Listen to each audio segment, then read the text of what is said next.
ولقد استهزئ برسل من قبلك فأمليت للذين كفروا ثم أخذتهم فكيف كان عقاب أفمن هو قائم على كل نفس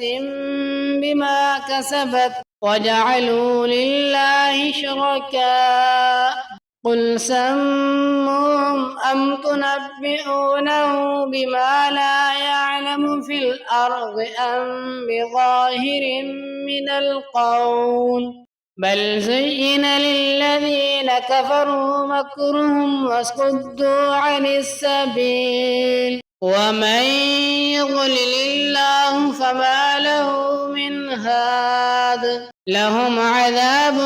في الحياة الدنيا ولعذاب الآخرة أشق وما لهم من الله من واق مثل الجنة التي وعد المتقون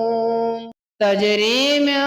تحتها الأنهار أكلها دائم وظلها تلك عقبى الذين اتقوا وعقبى الكافرين النار والذين آتيناهم الكتاب يفرحون بما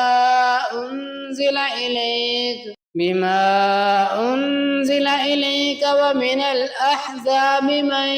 ينكر بعضه قل إنما